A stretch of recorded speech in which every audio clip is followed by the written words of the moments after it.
Nicole Greer.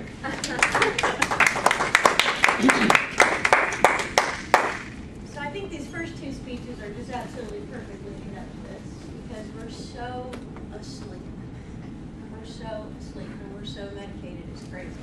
We have to wake up and get conscious to the fact that we have to think about how we're thinking, which is what they call in the science realm metacognition. So, over 800 years ago, Thomas Aquinas observed, if you have a thought, you will have a corresponding reaction in your body. Okay? The guy was a monk. He wrote it down. He saw people think, he saw people respond. Now, 800 years later, they have proven that this is actually scientifically correct. So, we need to take a look at what we think affects this body of ours. So did you know that inside your body you have a 24-hour pharmacy? This pharmacy is at work every thought that you have. As you think, your thoughts are transformed into neuropeptides that are prescribed by your hypothalamus gland. And they're prescribed as faithfully as a monk. So, these conversations that we have with ourselves, do they ever shut up? Can you shut them down? Because that's the skill we need, is to make ourselves shut up and get a new set of thoughts. So you may be shocked to learn this, but your body has been listening in on your most private and intimate conversations. And not only has it been eavesdropping, it has been filling you up from head to toe in every cell with the thought that you give it. It's estimated that every human on planet Earth has about 15,969 thoughts a day, which seems impressive at first. However, they have also proven that of those 15,969 thoughts, 90% of them are the same thoughts you had yesterday and the day before and the day before and the day before. So, if you're about 50 years old, odds are you still have a toddler running around in your brain. And this toddler will tell you that things aren't fair and that you're not getting your way. So let's say that that actually happens today, that you don't get your way.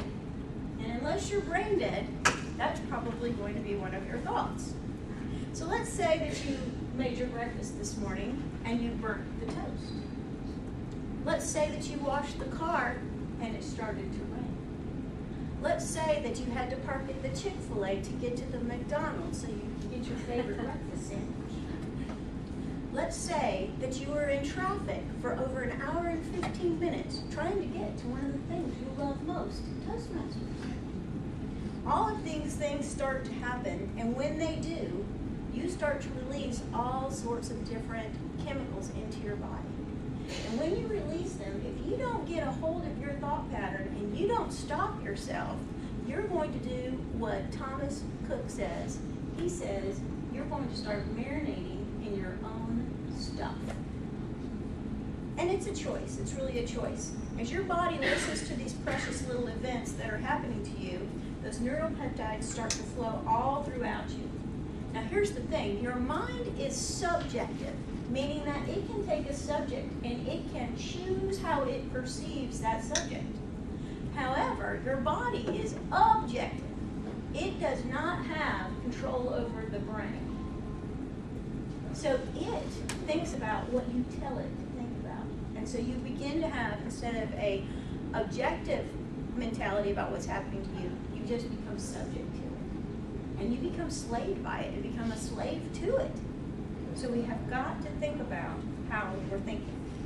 So ask yourself what I would call, as a coach, some very powerful questions. Are you somebody who is always angry? Are you somebody who is easily offended by conversation, comments, the world around you? Are you apologetic? Do you apologize for everything instead of taking a stand when you should? Are you somebody who is constantly in fear of what's coming next? It may be that you are addicted to those feelings. because you've never felt any other way except offended and fearful.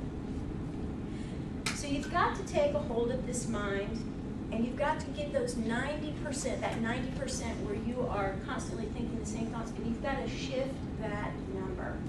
And the only way that I know to do it is by getting conscious, waking up to what is your real reality. Now there's a couple of things that you might want to do. You might want to do this thing called pray. But you don't want to pray in the way that you've been praying, because you are probably talking about all of your problems with God. Instead, you need to switch your problem talking with God to this place of gratitude. You might need to get a spiritual director to talk to you about what's going on. You may want to get in a program or underneath the teaching of somebody who can tell you how to think differently. And you may want to get a coach, somebody who will help you move from one perspective to another. So neurobiologists calculate that your brain alone has 1 billion neurons and 100 trillion connections. But in deep negativity, they cannot function because they are marinating in your stuff.